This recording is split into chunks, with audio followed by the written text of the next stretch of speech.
अस्सलाम वालेकुम, मैं हूं शाहज़ेब खानज़ादा। एक तरफ मुल्क में गद्दारी के इल्ज़ामात की सियासत हो रही है, मुकदमा दर्ज किए जा रहे हैं, गिरफ्तारियों की बातें हो रही हैं। दूसरी तरफ ऑपोजिशन ने अपनी आइंदा की हिकमत अमली वाज़े कर दी है, जलसों का ऐलान कर दिया है। ऑपोजिशन ने पहले 11 अक्टूबर को कोयटा में जलसे का ऐलान किया, फिर बाद में तारीख बदलकर 18 अक्टूबर कर दी, जिस पर पीपल्स पार्टी की क़यादत ने एतराज़ किया। जिसके बाद आज पाकिस्तान डेमोक्रेटिक मूवमेंट की स्टीयरिंग कमेटी का इजलास हुआ, जिसमें फैसला किया गया कि 16 अक्टूबर को गुजरांवाला में जलसा होगा, 18 अक्टूबर को कराची में, फिर 25 अक्टूबर को कोयटा में जलसा होगा। इसके बाद ओपोजिशन 22 नवंबर को पेशावर और 30 नवंबर को मुल्तान में जलसा करेगी और फिर 13 दिसंबर को ओपोजिशन लाहौर में जलसा करेगी।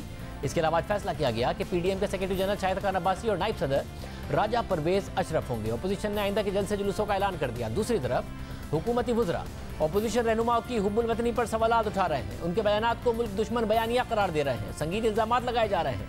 पड़ोसी मुल्क के वज़ीर आज़म से खुफिया मुलाकातें और दीगर अफराद से मुलाकातों का दावा किया जा रहा है।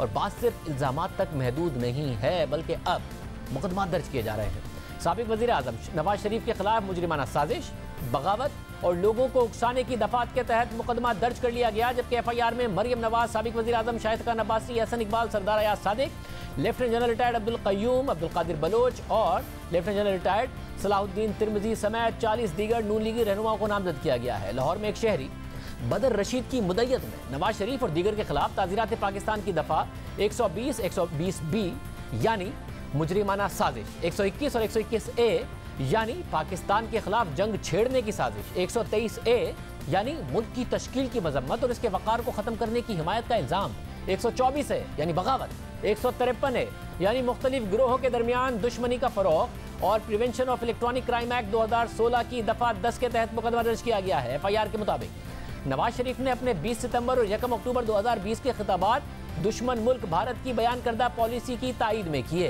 ताकि पाकिस्तान का नाम एफएटीएफ के आइंदा इजलास में ग्रे लिस्ट में ही रहे। नवाज शरीफ की तकारीर का बुनियादी मकसद पाकिस्तान को आलमी बिरादरी में तनहा करना और पाकिस्तान को रोग स्टेट करार देना है। एफआईआर के मुताबिक नवाज शरीफ नैब कवानीन के तहत एक सजा याफ्ता मुजरिम है और नवाज शरीफ का मकसद मीडिया पर बराह रास्त पाकिस्तान के मुख्तलिफ इदारों के खिलाफ नफरत और इश्तियाल अंगेज तकारीर करना और अवाम बिलखुसूस अपने पार्टी अरकान को इदारों के खिलाफ बगावत पर उकसाना है। जबकि वो लंदन से बैठकर मीडिया के जरिए अवाम को खुले आम बगावत की तरगीब दे रहे हैं, ताकि अवाम एक मुंतखब जमहूरी हुकूमत के खिलाफ ऐलान बगावत करें, ताकि मुल्क में आगो खून का खेल खेला जा सके। लाहौर पुलिस ने एफआईआर में नून लीग की क़यादत के साथ आज़ाद कश्मीर के वज़ीर आज़म राजा फारूक हैदर को भी मुल्ज़िम नामज़द कर दिया। उस पर वज़ीर आज़म आज़ाद कश्मीर का रद्द-ए-अमल सामने आया। उन्होंने ट्वीट किया कि भारतीय वज़ीर आज़म नरेंद्र मोदी ज़रूर खुश हो रहे होंगे कि तकरीबन पूरा पाकिस्तान उनका एजेंट बन गया है। छोटे जहन रखने वाले मुतासिब अफराद का शुक्रिया, जिन्हें इस तरह नफरत पर मबनी सियासत के नताइज का बहुत कम अंदाज़ा है। एक भारत मुखालिफ कश्मीरी की हैसियत से मैं अपने मुस्तकबिल के हवाले से बहुत फिक्रमंद हूँ। इसी तरह नून लीग के रहनुमा हसन इकबाल ने रद्द-ए-अमल देते हुए कहा कि पहले मशरक़ी पाकिस्तान में गद्दार बनाए, फिर बलूचिस्तान, सिंध, खैबर पख्तूनख्वा और अब पंजाब में भी रियासत ने गद्दारी के मुकदमे बना डाले। दिलचस्प बात यह है कि ताज़ा वारदात में 3 रिटायर्ड फौजी जर्नैल भी गद्दार करार पाए। लगता है कि बात हिमाकतों से आगे बढ़ गई है। पूरा पाकिस्तान गद्दार, सिर्फ एक मुहिब्बे वतन। इस एफआईआर पर वफाकी वजीर फवाद चौधरी का रद्द-ए-अमल सामने आया। उन्होंने ट्वीट किया कि वजीर आज़म को इस एफआईआर का कोई इल्म नहीं था। जब उनके इल्म में आया कि इस तरह की एक एफआईआर हुई है जिसमें नवाज शरीफ और दीगर लोगों को नामजद किया गया है, तो उन्होंने नापसंदीदगी का इजहार किया।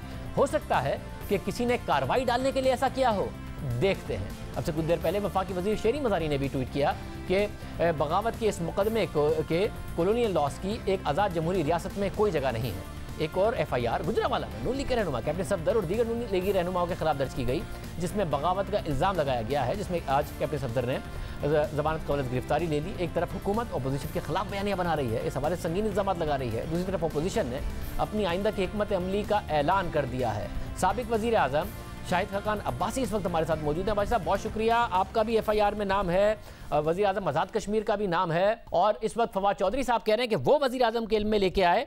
वज़ीर आज़म इस पर इस हवाले से उन्होंने कहा कि शदीद नापसंदीदगी का इजहार किया और हो सकता है किसी ने कार्रवाई डाल दी हो। देखते हैं, ये हमारी जमात की पॉलिसी नहीं है। देखिए, मैं तो शुरू से कह रहा हूँ कि हमारे वज़ीर आज़म को किसी बात का इल्म नहीं होता। कभी टीवी से पता चलता है, कभी कोई वज़ीर आके बताता है। ये रात की तारीकी में बगावत का मुकदमा बनाया गया, जिसमें 2 साबका वज़ीर आज़म हैं, चीफ मिनिस्टर हैं, गवर्नर हैं, स्पीकर हैं, डिप्टी स्पीकर हैं, 2 डिफेंस मिनिस्टर हैं, 1 फॉरेन मिनिस्टर हैं, 15 दीगर वफाकी वज़रा हैं साबका, 3 पाकिस्तान फ़ौज के माए नाज लेफ्टिनेंट जनरल हैं। तो ये रात की तारीकी में ये मुकदमे कैसे बनते हैं? 2:25 पर मुकदमा दर्ज हुआ और हमारे वज़ीर-ए-आज़म को इल्म नहीं है। तो मैं उनसे गुजारिश करूँगा कि चीफ मिनिस्टर साहब से पूछ लें क्या उनको इल्म था। तो बड़ी अजीब बात है। आज हम यही तो कह रहे हैं कि आज मुल्क में कोई गवर्नेंस नहीं है, मुल्क की कोई डायरेक्शन नहीं है। जिन लोगों को ये नहीं पता कि गद्दारी के मुकदमे कौन बनाता है, इसी वज़ीर-ए-आज़म के वज़रा पिछले 4 दिन से लगे हुए हैं कि फलाना गद्दार है, फलाना गद्दार है। तो अब उनको मौका है कि इस गद्दारी के मुकदमे में शामिल हो जाएं। मेरे दोस्त फवाद चौधरी साहब हर रोज़ प्रेस कॉन्फ्रेंस करते हैं और गद्दारी के इल्ज़ामात लगाते हैं। तो बड़ा नादिर मौका है कि एक SHO साहब ने मेहरबानी फरमाई है, बदर रशीद साहब कोई साहब हैं जिन्होंने ये पर्चा दर्ज करवाया है। तो बदर रशीद से साहब इन सारे वफाकी वज़रा को भी शामिल कर दें और इस मुकदमे की पैरवी ये खुद करें, बजाय इतनी तकलीफ़ करते हैं, हर रोज़ आके TV के प्रोग्राम करते हैं, अपना काम भी इनसे रह जाता है, हुकूमत बंद पड़ी है। तो गुजारिश यही है कि ज़रा इस मुल्क को चलाएं, गद्दारी के मुकदमे भी आप उनकी पैरवी भी कर लें। अब तो मामला लीगल हो गया है और अब तो एक पर्चा दर्ज हो गया। गद्दारी का मुकदमा आगे उसी वक्त बढ़ सकता है जब रियासत करेगी, मगर हुकूमत तो कह रही है कि हमारा कोई ताल्लुक नहीं है। हो सकता है किसी ने कार्रवाई डाल दी हो, तो हुकूमत तो बाकायदा तौर पर फासला इख्तियार कर रही है इस मामले से। नहीं, हुकूमत ने कोई ऐसा स्टेप नहीं दिया। पर्चा हुकूमत ने ही दर्ज किया है। पर्चा इस हुकूमत के एक SHO ने शाहदरा थाने में बदर रशीद नामी आदमी ने दर्ज कराया है। चूँकि और ये बड़ा नादिर मौका है वफाकी वज़रा के लिए, और ये जो SAPM की किराए के SAPM हैं, किराए के एडवाइज़र हैं, किराए के स्पोक्समैन हैं, जो हर रोज़ गद्दारी के इल्ज़ामात लगाते हैं, उनके लिए बड़ा नादिर मौका है कि वहाँ जाएँ और उस केस में शामिल हो जाएं। जो मुल्ज़मान हैं उनको गिरफ़्तार किया जाए और उन पर मुकदमा चलाया जाए। तो बात पानी का पानी दूध का दूध हो जाएगा कि किसने गद्दारी की है या नहीं की। ये तो बहुत नादिर मौका है हुकूमत के लिए। मतलब यानी आप ये कह रहे हैं या तो हुकूमत इस मुकदमे को आगे चलाए, इसमें फरीक बन जाए, या फिर इस FIR को ख़त्म कराए। नहीं जी, FIR रहने दें। हमने कब कहा FIR ख़त्म करें? इस FIR की वही हैसियत है जो हैसियत हुकूमत की है। जिस मुल्क के वज़ीर-ए-आज़म को नहीं पता कि गद्दारी के मुकदमात दर्ज हो रहे हैं, वज़ीर आला को पता नहीं है, वज़ीरों को पता नहीं है, उस हुकूमत वो कौन सी हुकूमत चलेगी? सर मगर आप लोगों ने ज़रा अपने जलसों का भी ऐलान कर दिया है, और इस जलसों के बाद दिसंबर तक आप लोग जलसे करते रहेंगे, पूरे पाकिस्तान में आप जलसे करेंगे, उसके बाद क्या करेंगे? जी, जलसे अपना मुकदमा पाकिस्तान के अवाम के सामने रखेंगे। ये हमने APC में ऐलान कर दिया था कि अक्टूबर-नवंबर में जलसे होंगे, फिर एहतजाज होगा, रैलीज होंगी, और उसके बाद एक लॉन्ग मार्च होगा इस्लामाबाद की तरफ। अवाम को इंशाल्लाह रिलीफ मिलेगी, आप फिक्र नहीं करें। मतलब अवाम को मजीद अदम इस्तेहकाम नहीं मिलेगा कि मुल्क वैसे ही कोरोना से भी गुजरा है, 2 साल में मुआशी कारकर्दगी ज़ाहिर नहीं थी हुकूमत की अच्छी, मगर आने वाले दिनों में और अदम इस्तेहकाम ही नहीं मिलेगा कि मईशत और ज़्यादा बुरी होगी, सियासी अदम इस्तेहकाम की वजह से मुआशी अदम इस्तेहकाम भी आएगा मुल्क में। हर बुराई को दूर करने के लिए थोड़ी तकलीफ बर्दाश्त करनी पड़ती है, तो थोड़ी सी तकलीफ होगी, लेकिन एक बड़ी ख़राबी से इंशाल्लाह आपको निजात मिल जाएगी। मतलब मगर हुकूमत जाएगी कैसे? क्योंकि जैसे मैं पहले भी आपसे बात हुई कि इदारे साथ खड़े हैं, अब आपके खिलाफ FIR हो रही है, हुकूमत कह रही है उन्हें भी पता नहीं है, हो सकता है किसी ने कार्रवाई डाल दी हो। ऐसे सिनेरियो में आपको लगता है कि आप लोगों के लिए कोई ग्राउंड बना हुआ है इस हुकूमत को गिराने का? देखिए, ग्राउंड्स की बात नहीं है। जो हुकूमत अनपॉपुलर हो, अवाम के मसाइल हल ना कर सके, जब अवाम की ज़बान पे ये आ जाए कि हमारी इनसे जान छुड़ाएं, वो हुकूमत नहीं रह सकती। ये मेरा तजर्बा है, जो मैंने सियासत की है, कि जब एक हुकूमत इस हद तक अनपॉपुलर हो जाए कि ज़बान खल को निकारा खुदा समझो, वही बात है। मगर आज निकारा खुदा बड़ा वाज़ेह है। मगर भाई साहब, शहबाज शरीफ साहब गिरफ्तार हो गए हैं, नवाज शरीफ साहब की आवाज़ मीडिया के लिए बंद कर दी गई है। अगर मरियम नवाज, आप और कुछ रहनुमा भी गिरफ्तार हो जाते हैं, मौलाना फजल रहमान के खिलाफ अब एसिड वाला जो केस है, एसिड बियॉन्ड मीन्स का केस, उसकी इंक्वायरी शुरू हो गई है, अगर वो भी गिरफ्तार हो जाते हैं तो फिर आपकी तहरीक बढ़ेगी कैसे आगे? देखिए, गिरफ्तारियां कभी तहरीक को नहीं रोकती। तहरीक का एक मकसद होता है, और वो मकसद तमाम गिरफ्तारियों से बालातर है। और गिरफ्तारियां जो होती हैं, ये एक हुकूमत की बुज़दिली का एतराफ़ होता है, ये उसकी शिकस्त का एतराफ़ होता है। आप देख लें तारीख़ को, कभी भी जेल की सलाखों ने हक़ की आवाज़ नहीं दबाई। आज हमें पूरा यकीन है, हमें पूरा इस बात का दावा है कि हम हक़ के रास्ते पर हैं, अवाम को रिलीफ देना चाहते हैं, पाकिस्तान के मसाइल हल करना चाहते हैं, और आज जिस दलदल में पाकिस्तान फंसा है इससे इसको निकालना चाहते हैं। तो गिरफ्तारियाँ बहुत मामूली बात है, इससे हुकूमत नहीं बच पाएगी। मगर ज़ाहिर है लीड तो लीडर्स ही करते हैं ना। अगर आप लोग गिरफ्तार हो गए तो फिर क्या होगा? दूसरी तरफ आप लोगों का आज भी कंसेंसस हुआ, जो अपोजिशन पार्टीज का इजलास हुआ, कि जो फैसले होंगे उस पर सब अमल दरामद करेंगे, या फिर दरमियान में अभी तक ट्रस्ट डेफिसिट मौजूद है कि कोई एक कॉम्प्रोमाइज़ ना कर जाए, कोई एक रिलीफ ना ले जाए? नहीं, कोई ट्रस्ट डेफिसिट नहीं है, क्योंकि यहाँ कोई मुफाद हासिल करने की बात नहीं है। यहाँ तो अवाम के मसाइल के हल की बात है। जिस मुश्किल में आज मुल्क है, जिसका हर आदमी एतराफ़ करता है, उससे निकालने की बात है। तो जो इस रास्ते में अलहदा होगा, अवाम उसको सियासत से अलहदा कर देंगे, ये मैं आपको पूरे वसूख से कहता हूँ। बहुत शुक्रिया शतकनबाजी साहब की गुफ्तगू आपने सुनी। सिर्फ मुकदमात की बात नहीं है, मुलाकातों का इल्ज़ाम भी लगाया जा रहा है। यहाँ तक कह दिया गया कि मरियम नवाज़ लाहौर में उन्होंने 2 मुलाकातें की हैं भारतीय शहरी से। अभी इल्ज़ाम हुकूमती रहनुमाओं की तरफ से लगाए जा रहे हैं। वीज़ा किसने दिया, ये सवाल उठा रही है नून लीग के, इल्ज़ाम भी गलत है, और बताए हुकूमत कौन आया और कैसे आया। ये हम वज़ीर ख़ारजा से पूछेंगे कि उनके इल्म में ये बयानात हैं और वो सपोर्ट करते हैं सारी की सारी पॉलिटिक्स को जो हो रही है। एक ब्रेक बाद। एक तरफ फवाद चौधरी कह रहे हैं कि वज़ीर आज़म को इस FIR का इल्म नहीं था। जब उनके इल्म में लाया गया कि एक ऐसी FIR है जिसमें नवाज शरीफ और दीगर लोगों को नामजद किया गया है, तो उन्होंने नापसंदीदगी का इजहार किया। दूसरी तरफ डॉक्टर शीरी मज़ारी साहिबा कह रही हैं कि ये जो कॉलोनियल लॉज हैं वो इसके खिलाफ हैं। साथ में शहबाज गिल साहब की तरफ से भी ट्वीट आया कि हमारी हुकूमत सियासी लोगों पर गद्दारी के मुकदमे बनाने के हक़ में नहीं है, ये काम नून लीग का था और हम इस पर एतराज़ करते थे। इस FIR में गद्दारी की कोई दफ़ा शामिल नहीं है, इसमें सेडिशन यानी कि जो बगावत है उसकी दफ़ा शामिल है, जो गद्दारी का जुर्म नहीं है। साथ में उन्होंने कहा और ये FIR हुकूमत ने दर्ज नहीं करवाई बल्कि एक आम शहरी की दरख्वास्त पर दर्ज करवाई गई है।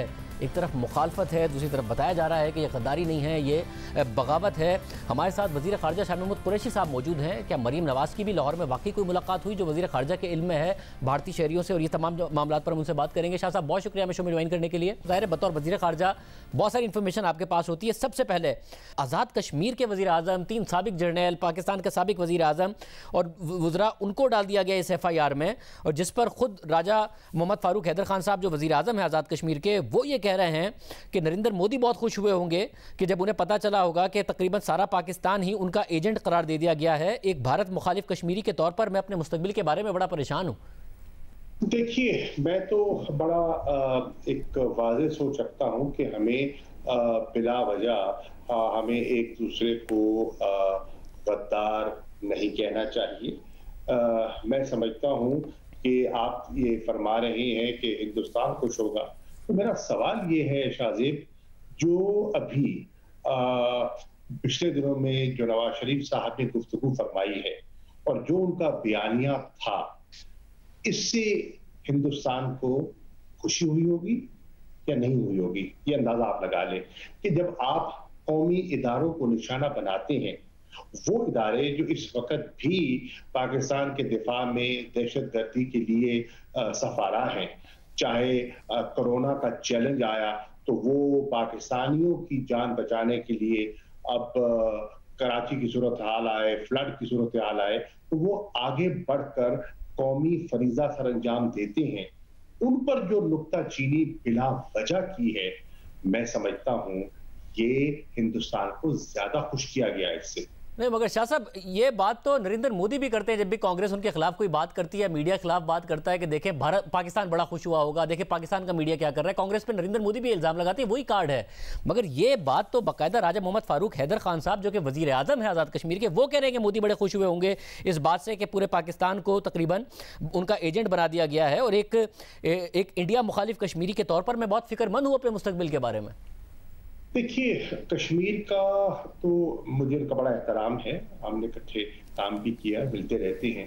पहली बात तो ये है कि उन्हें इत्मीनान होना चाहिए कि जितना इस हुकूमत ने कश्मीर के इशू को उजागर किया है, बैन अक़वामी सतह पर माजी करीब में इसकी मिसाल नहीं मिलती। अब पिछले अदवार उठा के देख लें, पिछले 10 साल उठा के देख लें, तज़किरा नहीं होता था कश्मीर का लफ्ज जिक्र नहीं था, किसी बयानिया में जिक्र नहीं था, सरसरी सी बात की जाती थी।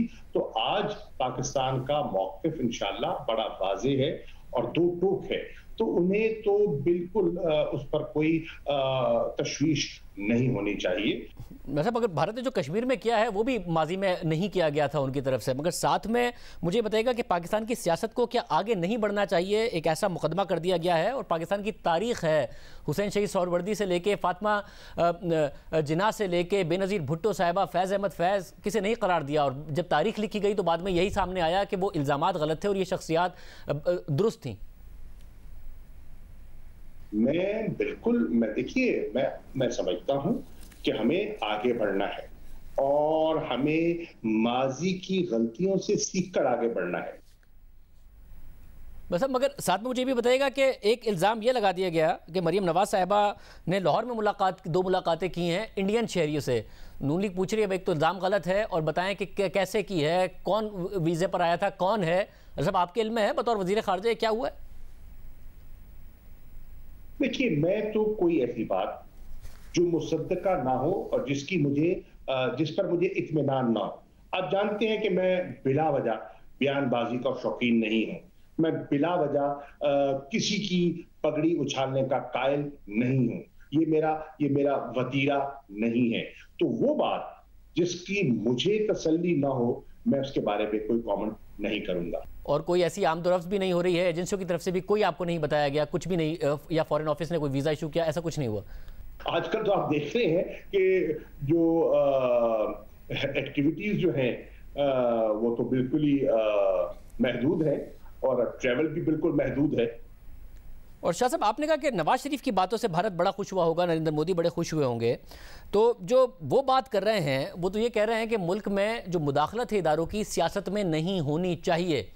वो ये बात कर रहे हैं, ये बात माजी में वज़ीर आज़म इमरान खान भी करते रहे और वज़ीर आज़म इमरान खान तो भारत में बैठ के भारत के टीवी चैनल पर कहते रहे कि एस्टैब्लिशमेंट की मुखालफत में इलेक्शन जीतना पाकिस्तान में मुमकिन नहीं है। तो नवाज शरीफ कैसे खुश कर रहे हैं नरेंद्र मोदी को? ये मैंने नहीं कहा। आप सोचिए कि आपके इदारों ने भी सीखा है और उन्होंने एक बुनियादी फैसला किया है कि सियासत में मुदाखलत नहीं करेंगे। मुस्लिम लीग के बहुत से लोग बैठे हुए थे, एक हमारी नशिस्त हुई, उसमें वाज़ेह तौर पर कहा गया कि इदारों को सियासत में ड्रैग मत कीजिए और इदारे कोई सियासी किरदार अदा नहीं करना चाहते, वो आइन के दायरे के अंदर रहते हुए अपना काम कर रहे हैं और उन्हें करने दीजिए। अब ये उसमें मैं ये इसलिए अर्ज कर रहा हूं कि उसमें मुस्लिम लीग के नुमाया लोग मौजूद थे, उस नशिस्त में मैं मौजूद था, शहबाज शरीफ साहब मौजूद थे, एहसन इकबाल साहब मौजूद थे, फारूक हैदर साहब मौजूद थे। तो आज हम उससे आगे जा चुके हैं। पाकिस्तान के इदारे आप देखें ना, ट्रांजिशन हुए हैं, सिविल गवर्नमेंट से सिविल गवर्नमेंट की तरफ ट्रांजिशन हुई है। ये एक बेहतर रिवायत कायम हो रही है। माजी में ऐसा नहीं होता था। माजी में हुकूमतों के टर्म मुकम्मल नहीं हुआ करते थे।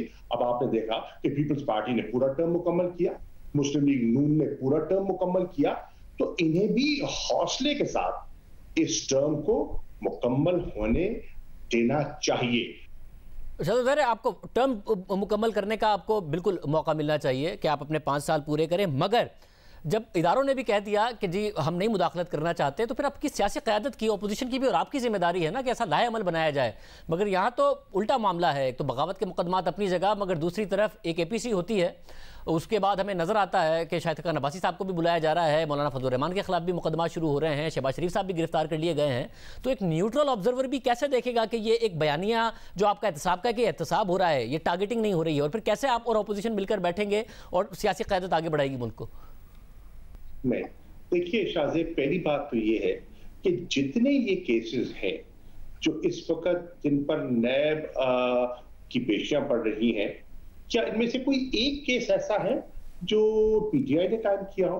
ये पहले के केसेस हैं, ये पिछले अदवार के केसेस हैं और हमारी हुकूमत के साथ उनको मंसूब करना मुनासिब नहीं है। शाह साहब, गिरफ्तारियां तो आपकी हुकूमत ने आके की है ना। शहबाज शरीफ का केस आपकी हुकूमत ने किया, गिरफ्तार हुए, पहले भी गिरफ्तार हुए, दोबारा गिरफ्तार हो गए। मौलाना फजल रहमान की इंक्वायरी आपके दौर में शुरू हुई है। शाहिद खान अब्बासी की एक और इंक्वायरी जब एक में उनको जमानत कबल से गिरफ्तारी मिल गई तो शुरू हुई है। इंक्वायरी तो बहुत से लोगों के खिलाफ चल रही है, उसमें पीटीआई के लोग भी हैं, उनके खिलाफ भी इंक्वायरी चल रही है। वो क्या कर रहे हैं? वो जाके अदालत में पेश हो रहे हैं और अपनी सफाई पेश कर रहे हैं। आपको भी अपनी सफाई पेश कर देनी चाहिए। इदारों पे हमला मत कीजिए, अपनी सफाई कीजिए। देखिए, जब लोग तजादात जब सामने आते हैं ना, तो लोग भूलते नहीं है। कौम को वाज़े तौर पर कहा गया कि उनको बाहर इसलिए ले जाया जा रहा है कि उनकी तबीयत नासाज है और जिंदगी और मौत का सवाल है। लेकिन आज लोग देख रहे हैं कि वो सारी जो प्लेटलेट्स की कहानी थी, वो एक मफरूजा दिखाई दे रहा है और आज लोगों को उन पर और उनके कहे पर उसका एतमाद उठ गया है। ये भी तो देखिए ना। शाह साहब, ये कैसे मफरूजा है? डॉक्टर यास्मीन राशिद ने कौम को बताया, डॉक्टर फैसल ने वजीर आजम को बताया, वजीर आजम ने आप लोगों को बताया, फिर आप लोगों ने नवाज शरीफ साहब को जाने दिया। मफरूजा कैसे? सारी की सारी चीजें तो आप लोगों ने खुद वेरीफाई की थी। वजीर आजम को तो जो बताया गया और जो उनके सामने उनको रखा गया कि जी ये सूरत हाल है, तो उन्होंने तो उस सूरत हाल को सामने रखते हुए इंसानी हमदर्दी की बुनियाद पर एक फैसला किया और मैं समझता हूं कि उन्होंने एक इंसानी फैसला किया। लेकिन उसके पीछे हकायक क्या है? देखिए, हकायक तो बाहर है ना कि आप कहते हैं कि जिंदगी मौत कशमकश है और फिर एक दिन भी आप अस्पताल में कयाम नहीं करते, आपका कोई टेस्ट नहीं, कोई आपकी कोई वहां उस चीजों को परसू नहीं किया जा रहा, आप बज़ाहिर हशाश प्रशाश दिखाई दे रहे हैं, आप सियासी तौर पर दिखाई दे रहे हैं। ये तजादात की क्या है? फिर शाह साहब, एक बयानिया बनाइए ना कि इस वक्त नवाज शरीफ सेहतमंद है। जब आप ये कहते हैं वो उस वक्त भी सेहतमंद नहीं थे और झूठ बोल के गए, तो आप लोगों पर सवाल उठता है कि फिर डॉक्टर यास्मीन राशिद के खिलाफ आपने क्या कार्रवाई की, डॉक्टर फैसल के खिलाफ क्या कार्रवाई की, वो जो मेडिकल बोर्ड खुद पंजाब हुकूमत ने बनाया था, खुद रिपोर्ट्स हुई, खुद सारी चीजें हुई, उसके खिलाफ क्या कार्रवाई की? कोई कार्रवाई भी नहीं करते, कोई तहकीक भी नहीं करते, ये इल्जाम भी लगाते हैं आपको। देखिए अर्जीर, मैं ये नहीं कह रहा कि उन्होंने मदद की है, मैं ये नहीं कह रहा। उनको उनके सामने जो चीजें रखी गई होंगी वो ऐसा शायद बना के रखा गया होगा, तो बज़ाहिर जो उनके सामने फैक्ट्स रखे गए तो उन्हें कायल करने की कोशिश की गई कि बाद हालत बड़ी तशवीशनाक है। शाह साहब, खुद देखा, खुद डॉक्टर यास्मीन राशिद साहिबा ने बताया कि खून निकल रहा था नवाज शरीफ साहब से। खुद डॉक्टर ताहिर शमसी यहाँ से गए, उन्होंने बताया उनके जिस्म से खून निकल रहा था। खुद डॉक्टर यास्मीन राशिद साहिबा ने बताया कि नवाज शरीफ साहब को उस वक्त हार्ट अटैक हुआ और फिर वहाँ जो हार्ट स्पेशलिस्ट थे उन्होंने मना कर दिया। ये बताई डॉक्टर ताहिर शमसी ने कि हम हाथ नहीं लगाएंगे। ये सारी की सारी चीज़ें बताई हैं खुद डॉक्टर्स ने देख के, इंजीनियर्स ने नहीं, डॉक्टर्स ने। मैं ये नहीं कह रहा कि उनकी तबीयत जो है वो उस वक्त नासाज नहीं थी, मैं ये नहीं कह रहा, यकीनन होगी। लेकिन मैं अर्ज कर रहा हूं कि वो किस बुनियाद पर बाहर गए? वो बाहर गए इस बुनियाद पर कि उनकी जिंदगी को खतरा है। आज बज़ाहिर ये दिखाई दे रहा है कि अल्हम्दुलिल्लाह उनकी जिंदगी को खतरा नहीं है, उनकी तबीयत संभल चुकी है, वो बेहतर हैं, वो चहलकदमी कर रहे हैं, वो सियासी एक्टिविटीज कर रहे हैं, वो बयानबाजी कर रहे हैं, वो पल पल की चीजों में वो दिलचस्पी ले रहे हैं। तो अगर ये है और जो हकीकत दिखाई दे रही है, तो फिर क्या इखलाकी तौर पर उनका फर्ज नहीं बनता कि जिस अदालत को ये वो अपना एक एफिडेविट देकर गए कि हम वापस आएंगे, हम अपनी रिपोर्ट पेश करेंगे, तो वहां वापस आए और अपनी सफाई पेश करें और कहें कि ये जो मुकदमात हैं ये बेमानी है, इनमें कोई ठोस शवाहिद नहीं है, और अपने आप को बरी जिम्मा कर दें। शाह साहब, इस वक्त जो आपका बयानिया है कि हम एहतसाब करना चाहते हैं और एनआरओ नहीं देंगे, आपको नहीं लगता अदालती फैसलों के बाद भी जिनमें कहा कि नैब एक सियासी इंजीनियरिंग के लिए इस्तेमाल हो रहा है, जितनी गिरफ्तारियां हुई वो सारे के सारे लोग रिहा हुए, उसके बाद उनके मुकदमात प्रूव नहीं हुए, आप लोगों पर सवाल उठ रहा है कि आपका जो एहतसाब का नारा है वो दरअसल पॉलिटिकल टारगेटिंग का और इंजीनियरिंग का नारा है। गुजारिश ये है, ये केसेस नैब इनको देख रही है ना, और नैब एक इंडिपेंडेंट इदारा है और उन्होंने अगर उनकी इब्तदाई छानबीन के बाद उनको इस काबिल समझा कि रेफरेंस फाइल किया जाए, तो उनकी जिम्मेदारी यकीनन बनती है कि इनको अपने मंतकी इंजाम तक पहुंचाएं, और इनका भी फर्ज बनता है कि ये कानूनी मूशगाफियों से रुकावट ना बने। आपने देखा कि जितने व्हाइट कॉलर क्राइम को पहले प्रूव करना तो आसान नहीं होता, और फिर रास्ते में रुकावटें खड़ी करने के और हीले हरबे बेपनाह इस्तेमाल किए जाते हैं मामलात को लटकाने के। इन्होंने पूरी कोशिश की है अपने वकला के जरिए और मुख्तलिफ जरियों से मामलात को तूल देने की, मामलात को खींचने की, और जितना खींच सकते हैं वो खींचने की कोशिश कर रहे हैं। अब्बासी साहब महीनों गिरफ्तार रहे, क्या उन्होंने रुकावट डाली? एहसन इकबाल साहब गिरफ्तार रहे, क्या उन्होंने रुकावट डाली? साद रफीक साहब 1 साल से ज़्यादा गिरफ्तार रहे, उन्होंने क्या रुकावट डाली? मिफ्ता इस्माइल साहब गिरफ्तार रहे, उन्होंने क्या रुकावट डाली? जब केस ही ऐसा होगा कि रुकावट डाले बगैर और गिरफ्तार करके भी कुछ नहीं प्रूव हो रहा, तो आप लोगों पर सवाल उठेगा कि कैसा एहतसाब है आप लोगों ना। एक प्रोसेस है ना, एक प्रोसेस है। गिरफ्तारी हुई तो जमानती हो गई और केस चल रहा है, तो अब उन केसेस को मंतकी अंजाम तक पहुंचाने के लिए उन्हें तावन करना चाहिए, अपनी सफाई पेश करनी चाहिए, ना कि रुकावटें डालनी चाहिए। बहुत शुक्रिया। शहमद कुरैशी साहब हमारे साथ मौजूद थे। प्रोग्राम में एक ब्रेक शामिल करते हैं, एक और आम खबर आपके साथ रखें।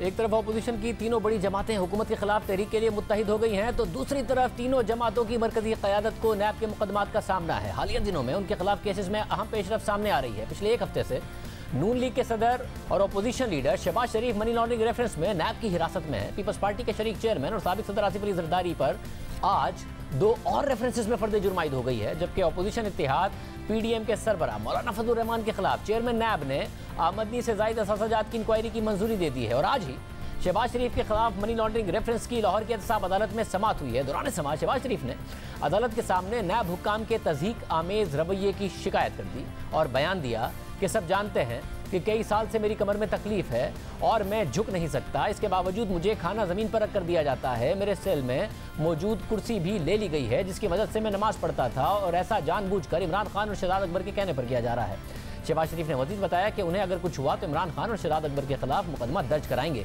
जिस पर अदालत ने नैब प्रोसिक्यूटर से कहा कि ऑर्डर सिर्फ अदालत के चलेंगे और अदालत इंसानियत की तस्दील बर्दाश्त नहीं करेगी। ये हरगिज़ नहीं दुरुस्त नहीं है कि खाना ज़मीन पर रख कर दिया जाए। आइंदा अगर ये शिकायत आई तो नोटिस लिया जाएगा। अदालती रिमार्क्स पर नैब के वकील ने अदालत को बताया कि शहबाज शरीफ को सेल के बजाय एक खास रूम डिस्पेंसरी में रखा गया है और उन्हें घर से खाना मंगवाने की इजाजत भी दी गई है। एहतसाब अदालत ने केस की अगली समाअत 13 अक्टूबर तक मुलतवी कर दी है और अब से कुछ देर पहले नैब का एलामिया जारी हुआ है, जिसके मुताबिक चेयरमैन नैब ने शहबाज शरीफ को दौरान हिरासत खाना फराहमी से मुताल्लिक खबरों का नोटिस लिया है। नैब एलामिया के मुताबिक चेयरमैन नैब ने असल सूरत हाल जानने के लिए तहकीकात का हुक्म दे दिया है। दूसरी जानिब साबिक सदर आसिफ अली जरदारी पर पाक लेन और ठट्टा वाटर सप्लाई रेफरेंसेस में फर्द जुर्म आयद कर दी गई, जबकि साबिक सदर ने दोनों रेफरेंसेस में सेहत जुर्म मानने से इनकार कर दिया है। आसिफ जरदारी के साथ पाक लेन रेफरेंस में 19 और ठट्टा वाटर सप्लाई रेफरेंस में 15 दीगर मुल्जिमान पर भी फर्द जुर्म आयद कर दी गई है। अदालत ने पाक लेन रेफरेंस की समाअत 20 अक्टूबर और ठट्टा वाटर सप्लाई रेफरेंस की समाअत 21 अक्टूबर तक मुलतवी कर दी है और नैब को गवाह पेश करने की हिदायत कर दी है। अदालत के बाहर मीडिया से बात करते हुए साबिक सदर आसिफ अली जरदारी ने अपने खिलाफ मुकदमा से मुतालिक बात की, साथ ही ख्वाजा आसिफ के हालिया बयान पर रद्दमल भी दिया। हर दूसरे हफ्ते आपके खिलाफ एक फर्द जुर्म आयद हो रही है, इन केसेस की वर्थ क्या है आपके? मेरे लिए केसेस में कोई फर्क नहीं है। जब भी हम पोजीशन में होते हैं तो इस तरह तो होता है। ख्वाजा आसिफ ने आपसे मुतल्लिक बयान दिया था कि आप पर एतबार नहीं, क्या कहते हैं? उसने किसी के इमा पे दिया होगा ना, वो चाहता होगा ऑपरेशन आप समझते हैं कि ये अपोजिशन में दरारें डालने की कोशिश है? जी बिल्कुल। हुकूमत ने नवाज शरीफ की तकरीर पर पाबंदी लगाई है, उस हवाले से आजकल बेटा 10 बिलियन ये हैं जो आपके हाथ में, जब 10 बिलियन ये हैं पाकिस्तान में तो फर्क कोई नहीं। मजीद कितना टाइम देख रहे हैं हुकूमत को? पीछे होकर इंटरव्यू करें। जबकि आज ही पीडीएम के सरबराह मौलाना फजलुर रहमान के खिलाफ भी चेयरमैन नैब ने इंक्वायरी की मंजूरी दे दी है। मौलाना फजलुर रहमान को आमदनी से ज़ायद असासाजात के इल्ज़ाम का सामना है। नैब के आज होने वाले एग्जीक्यूटिव बोर्ड के इजलास में मौलाना फजलुर रहमान के अलावा नून लीग के रहनुमा अमीर मकाम और कैप्टन सफदर के खिलाफ भी आमदनी से ज़ायद असासाजात की इंक्वायरी की मंजूरी दे दी गई है। प्रोग्राम ब्रेक शामिल करते हैं।